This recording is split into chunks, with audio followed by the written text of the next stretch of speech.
고넬로는 이방인으로서 최초로 세례받은 자의 간에 알아보고자 합니다.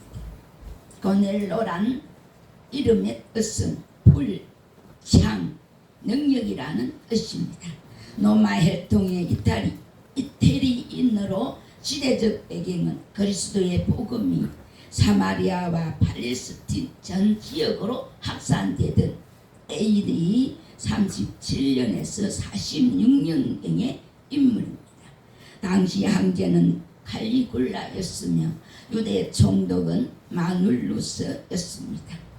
고넬로는 바로 이 마눌루스 서하에 이탈리아 군대 백부장으로서 당시 로마 총독 간저가 있는 가이사라 수비를 책임 맡았던 것으로 추측이 됩니다. 또한 교회사적으로는 볼 때 이 시기는 사도 바울에 의한 이방인 전도 사역이 본격적으로 개시되기 직전이었습니다. 이러한 때에 이방인 고넬로의 회심 사건은 하나님의 구속 역사가 구약 선민 이스라엘 중에서 세계 만민에게로 확장되었음을 예루살렘 공회로 하여금 공식적으로 인식해야 하는 사건이었습니다. 오늘 본문 2절에 보니까 식민 통치하에 유대 백성들에게 자비와 선행을 베푼 것으로 봐 사랑과 인정이 많은 선량한 자로 로마 장교임에도 불구하고 유대인과 화목하게 지낸 것으로 보아 어렵고 진실한 자 성자인 성품과 온 가족과 함께 하나님을 경외하고 기도에 힘쓴 것으로 보아 경건한 믿음을 소유한 자입니다. 하나님을 경외하며 기도와 구제 생활에 힘쓴 자입니다. 이방이었지만은 진실한 믿음으로 말미암아 세례를 받은 고넬로를 통해 우리는 복음을 듣고 구원 얻는 일에는 결코 민족이나 혈통적 차별이 있을 수 없음을 알게 됩니다. 실로 하나님께서는 세계 각지에 있는 모든 사람들을 주님의 백성으로서 구원하시기를 원하시며 이에 우리에게 땅 끝까지 이르러 주님의 증인될 것을 명령하셨습니다. 고넬로는 우상국가인 로마의 군장교라는 신분에도 불구하고 하나님을 경외하는 경건함이 뛰어났을 뿐만 아니라 식민지하에 유대 백성들에게 구제와 선행을 베풀었습니다. 이는 오늘날 자칫 자신이 처한 환경으로 말미암아 신앙이 약해지고 시험될 수 있는 성도들에게 훌륭한 모범이 됩니다. 오늘 본문의 핵심은 2절에 그가 경건하여 온 집으로 더불어 하나님을 경외하며 백성을 많이 구제하고 하나님께 항상 기도하더니 하고 말씀을 하고 계십니다. 여러분, 가정은 지상의 작은 천국입니다. 또한 가정은 하나님께서 주신 귀한 선물이라 할 수 있습니다. 창세기 1장 27절과 28절에도 보니 그만큼 가정에는 이기심이나 다툼이 없고 무조건적인 사랑과 기쁨과 평화가 넘쳐나기 때문입니다. 그런데 이러한 가정이 오늘날 파괴되어 가고 있는 것을 우리는 너무나 자주 보게 됩니다. 부부간에, 부모 자식간에, 형제간에 화목하지 못하여 가정 불화가 늘 끊이지 않고 서로에 대한 존중과 예의를 상실해 가고 있습니다. 이는 현대 가정의 큰 문제가 아닌가 생각합니다. 그런데 보십시오. 오늘 본문에서는 우리들은 아주 모범적인 가정을 볼 수 있습니다. 곧 로마 군대의 백부장 고넬로의 가정입니다. 그러면 이제 고넬로의 가정은 어떠한 가정이었는지 본문을 통해서 알아보고 그리스도인의 참 가정은 어떠해야 하는지를 교훈받고자 합니다. 첫째로 하나님을 갱리하는 가정입니다. 오늘 본문 2절의 말씀을 보십시오. 그가 갱건하여 온 집으로 더불어 하나님을 갱리하며라는 말씀이 나옵니다. 이는 고넬료뿐만 아니라 온 집안 식구 마음을 합하여 하나님을 갱리했음을 잘 나타내주는 말씀입니다. 우리는 주위에서 신앙으로 하나 되지 못한 가정을 많이 봅니다. 한 사람은 독실한 기독교인, 한 사람은 불교인, 또 한 사람은 무신론자. 이렇게 제각기 자신의 종교를 주장하는 가정이 많습니다. 더욱이 이런 것을 개인의 사생활을 존중하는 것이냐 자랑하는 사람도 있습니다. 여러분,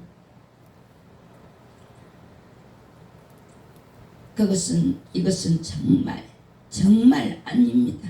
이것은 정말 자랑할 만한 것이 아닙니다.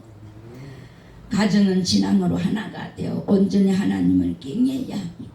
아버지를 중심으로 교회를 섬기며 같은 열심으로 봉사해야 합니다. 고넬료의 가정은 비록 이방인이었지만 하나된 모습으로 하나님을 갱리하며 섬겼기에 여호수아서 24장 15절에 보니 온 가정이 성령 충만함을 받은 것입니다. 또 하나는 기도하는 가정을 중심으로 사랑을 나누는 가정입니다. 이 집안의 가장인 고넬료는 노마의 백부장이라는 중한 직책을 맡은 장조였습니다. 그럼에도 불구하고 그는 뱀손 하나님께 기도했습니다. 오늘 본문 이 2절의 하반절에 이 항상이라는 의미는 시간적으로 계속이라는 의미보다는 구칙적으로 계속 하였음을 뜻합니다. 또 그는 제9시 기도 시간에 항상을 보았다고 했습니다. 여기에서 9시란 우리 시간으로 오후 3시경을 의미합니다. 따라서 생활의 가장 중요한 시간을 기도로 보낸 것입니다. 여러분 생각해 보십시오. 한 가정의 가장이 이렇게 갱건하게 기도하는데 어찌 그 가족이 이 객길로 나가겠습니까? 곧 그런 된 길로 나갔을지라도 아버지가 그 가정을 위해 기도하는 한 회개하며 되돌아오지 않겠습니까? 누가복음 15장 20절과 24절에서도 보니 그러므로 가족을 위해 기도하는 사랑의 가족, 특히 가장이 기도하는 가정이야말로 참된 그리스도인의 가정으로서 그 안에 영적인 사랑 또한 충만한 가정임을 기억해야 할 것입니다.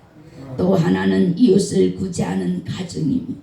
이 집안의 가장인 고넬료는 세상 사람들도 불우한 이웃, 소외된 이웃에 대해 관심과 사랑을 베풀어야 한다는 것을 압니다.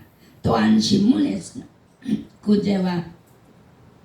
구제와 관련된 미담 사례가 심심찮게 발표되기도 합니다. 미담 사례의 주인공은 그저 할 일을 했을 뿐입니다 라고 겸손히 자신을 숨기려고 합니다. 그런데 우리의 모습은 어떻습니까? 믿지 않는 이들도 당연히 해야 할 일로 생각하는 구제를 우리는 얼마나 하고 있습니까? 굶주리고 사랑에 목마른 자들에게 정성 어린 안과 따뜻한 눈길을 얼마나 보내고 있습니까? 하나님으로부터 값없이 받은 사랑을 나 혼자만 간직하고 계시지는 않습니까? 하나님으로부터 오늘 본문을 보십시오. 우리는 이제 나누어 줍시다. 백부장 고넬료의 가정은 그 구제가 하나님께 상달되어 기억하신 바가 되었다고 했습니다. 그렇습니다. 여러분, 값없이 받은 그리스도의 사랑을 나눠주는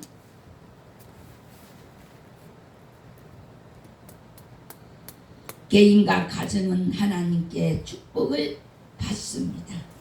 예를 하나 들게요. 목사님 몇 분이 성지순례로 이스라엘을 여행했습니다. 한 곳에 가니 아름답고 큰 항소가 한 마리 있었고 많은 사람들이 모여 있었어요. 누구든지 항소에 눈물을 흘리게 하는 사람 항소를 가져가십시오.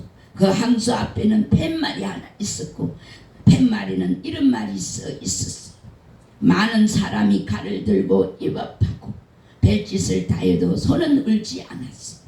그때 일행 중 나이가 가장 많은 목사님이 내가 한번 해보리다 하며 나섰어요.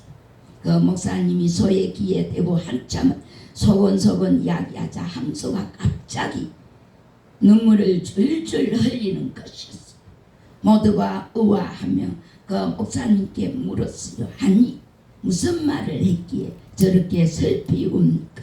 아니 별 이야기는 아니고 내가 30년 목회하면서 그동안 힘들고 속상하고 슬펐던 일들을 말해줬습니다. 동행한 목사님은 고개를 끈덕였어요. 그 목사님은 소를 팔아서 여행 자금에 보탰습니다. 다른 곳으로 가니 이번에도 소 한 마리가 있었고 소 앞에 팻말이 이렇게 적혀 있었어요. 누구든지 항소를 앞으로 곧장 걸어가게 하는 사람은 이 소를 가지십시오. 많은 사람이 애를 쓰고 있었지만 소는 역시 꿈쩍도 하지 않았어. 그 모습을 지켜보던 나이 많은 목사님이 자기가 해보겠다고 나섰어. 이번에도 소에게 다가가 귀에 대고 뭔가 쏙닥이더니 소가 걸어마 날 살려라 하고 곧장 앞으로 도망을 가버렸다. 하도 신기해서 이번에는 무슨 말을 했냐고 물었더니 목사님이 대답을 하셨어. 나와 함께 목회를 하자고 했더니 저렇게 도망을 가네요. 여러분, 교회는 신교 기관이 아닙니다. 친절한 교회를 찾아서 아예 보따리를 싸들고 방랑의 길을 떠나는 사람도 있습니다. 나를 알아달라 하는 것입니다. 친절한 대접받기를 원하는 것입니다. 생각해 보십시오. 교회가 무엇입니까? 친절을 베풀 사람은 누구고 친절 받을 사람은 누구입니까? 내가 베풀지 않는 친절을 누구에게 받을 수 있습니까? 이러한 잘못된 동기를 가지고 교회에 나오는 사람들이 있습니다. 여러분, 교회에 나옴으로 그 동기가 점점 바꾸어져야 합니다. 처음에 가졌던 그 생각이 자꾸 바꾸어져서 점점 순수해지고 고귀해지고 고상해지고 높아지고 신령해져야 합니다. 그래야 그리스도인입니다. 몇십 년을 나와도 여전히 그 모양인 사람에게는 교회가 없습니다. 그런 사람의 욕구를 채울 수 있는 교회는 이 세상에 없습니다. 교회는 신교기관이 아닙니다. 교회 공동체성과 그 기능을 지나치게 강조할 때에 교회는 그 본질성과 본래성을 잃어버리기 쉽습니다. 본문 2절에 그가 경건하여 온 제보로 더불어 하나님을 경외하며 백성을 많이 구제하고 하나님께 항상 기도하되 이탈리아 군대의 백부장인 고넬로는 이방인에도 불구하고 하나님을 경외하였습니다. 그는 신앙이 두터워 온 가족과 함께 하나님을 공경하고 있었습니다. 또한 그는 화기의 자선을 베풀며 늘 기도하는 사람이기도 하였습니다. 어느 날 오후 3시쯤 그는 신비로운 환상 속에서 그 앞으로 걸어오는 하나님의 천사를 보게 되었습니다. 고넬로야, 그 천사가 불렀어. 고넬로는 두려움 속에서 그 천사를 바라보며 무슨 일이십니까? 하고 물었어. 천사가 대답합니다. 하나님께서 너의 기도와 자선을 기억하시고 이제 요바에 사람을 보내 시몬 베드로라는 사람을 찾아라. 그는 바닷가에 사는 비액공 시몬의 집에 있다라고 말합니다. 여러분, 신약 시대의 사람들은 복음을 전하다가 핍박받을 때 이렇게 말했습니다. 사람보다 하나님을 순종하는 것이 마땅함이라. 사도행전 5장 29절에도 그들은 사람의 편인지 하나님의 편인지 양자택일할 때 주저함 없이 하나님 편에 섰습니다. 그런데 이것은 매우 특수한 상황입니다. 만일 우리가 항상 하나님만을 선택했기 때문에 사람들로부터 미움을 받는다고 생각하면 이것은 성경의 정신을 잘못 해석한 것입니다. 성경은 오히려 그리하면 내가 하나님과 사람 앞에서 엄청과 기중히 여김을 받으리라고 잠언 3장 4절은 말씀을 하고 있습니다. 또한 주님은 그 지혜와 그 키가 자라가며 하나님과 사람에게 더 사랑스러워 가시더라고 누가복음 2장 52절은 기록도 있습니다. 물론 신앙의 가치를 양보해서 사람들의 사랑을 받은 것은 하나님을 배신하는 행위입니다. 하지만 대개의 경우 게으름과 패역함의 애굽은 본성을 고치기 싫어하는 아니라니 사람들과의 관계를 망치는 가장 큰 원인이 됩니다. 결국 스스로의 그릇된 태도를 고쳐야 합니다. 사람들은 누군가의 중심에 있는 선함과 옳고 그릇됨을 볼 때까지 기다려주지 않습니다. 그래서 지혜자는 사람들과의 관계가 어그러지면 자신을 돌아보고 고치는 기회로 삼지만 어리석은 자는 왜 사람들이 나만 미워할까를 고민하다가 아무리 그들이 나를 미워하고 따돌려 내게 주님만 있으면 돼 하고 독백하는 것입니다. 그러나 주님은 이런 사람들의 다짐을 조금 더 기뻐하지 않으십니다. 신자가 하나님을 사랑하고 섬기기로 결단하였으면 그 사랑을 자연스럽게 다른 사람들을 향한 섬김과 봉사, 가르침으로 흘러가야 하기 때문입니다. 그래서 성경은 하나님과 사람들에게 사랑받는 비결을 가르쳐주고 있습니다. 첫째 하나는 하나님의 명령을 지키는 것입니다. 하나님께로부터 온 삶의 교훈들을 잘 지킬 때 지혜로운 사람이 됩니다.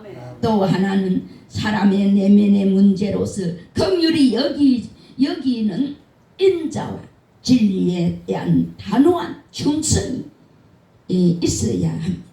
그래서 하나님께서 사랑스러워지는 것이 곧 사람들에게 사랑받는 길이 됩니다. 여러분, 사람들이 여러분을 어떻게 생각하는지 관심조차 없는 것이 우리의 개념이 부족하기 때문이 아닌지 숙고해 보시기 바랍니다. 그리고 잘못된 점을 발견한다면 지혜자와 같이 그것을 성찰의 계기로 삼으십시오. 이것이 하나님의 부르심에 부응하는 신자의 삶입니다. 하나님은 우리의 신실함을 보상해 주십니다. 다니엘은 자기 하나님을 믿었기 때문에 다니엘서 6장 23절에 죽지 않았습니다. 그 결과 왕은 백성들에게 다니엘의 하나님을 믿으라고 맹하였습니다. 다니엘은 다리오 왕이 통치하는 동안 행동한 삶을 살았습니다. 오늘 우리는 우리 인생의 사자구를 경험하고 있지는 않습니까? 다니엘의 신실함을 기억하십시오.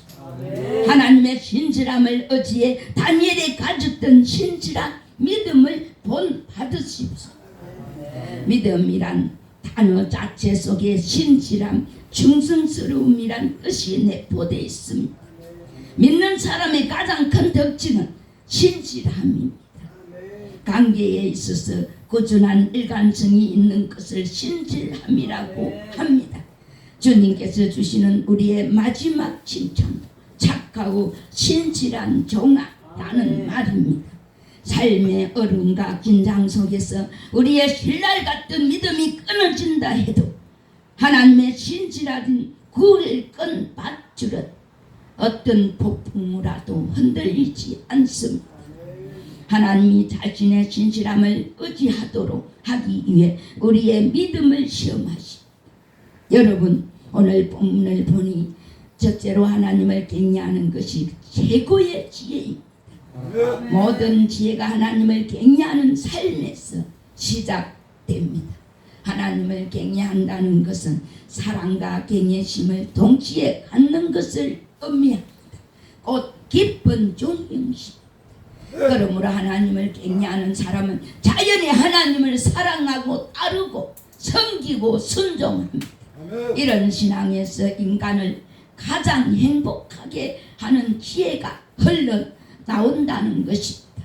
세상은 점점 각각 기계 문명이 발달하지만 어리석기 짝이 없는 삶을 사는 사람들이 계속 늘어가고 있습니다.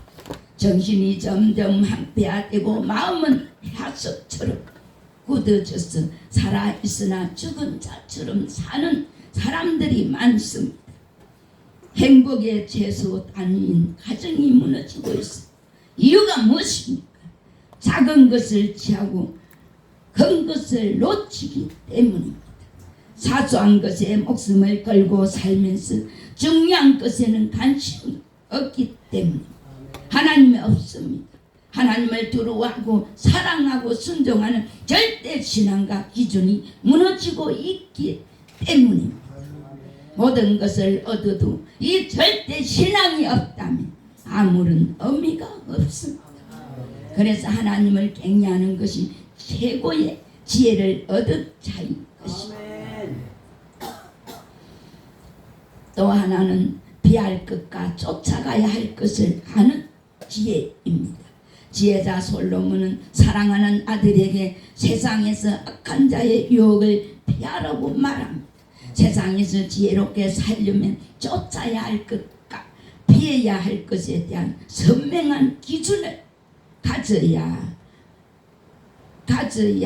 합니다. 그리고 그 기준에 따라 사는 결단력이 필요합니다. 왜냐하면 세상은 선한 것과 악한 것이 섞여 있을 뿐 아니라 악한 것이 오히려 더 매력 있게 보이기 때문입니다. 진리는 단순합니다. 그래서 사람들이 무시하고 소홀히 여길 수가 있습니다. 그러나 단순한 진리는 행복과 파멸의 길을 가릅니다. 그러므로 피할 것과 추구해야 할 것에 대한 분별력을 가지고 용기 있게 사는 것이 지혜입니다. 지혜가 나의 것이 되는 것은 자기 것으로 훈련될 때입니다. 순종할 때 그 지혜는 나의 것이 되고 나의 인생에 아름다운 간을 씌워줍니다. 오늘 본문을 보니 특별히 그가 백성을 많이 구제하고 하나님께 항상 기도하였다고 하는 사실, 우리 성도들에게 참으로 기감이 될 일입니다. 기독교는 무엇이든지 남에게 대접을 받고자 하는 대로 너희도 남을 대접하라고 마태복음 7장 12절은 말씀을 하신 것입니다. 그 생활이 남을 대접하는 생활이어야 합니다. 구제는 반드시 도와주어야 할 우리의 이웃에게 대접하는 생활을 뜻합니다. 현대인들은 개인주의와 이기주의에 감염되어서 남을 도와주는 일이나 대접하는 일을 게을리하고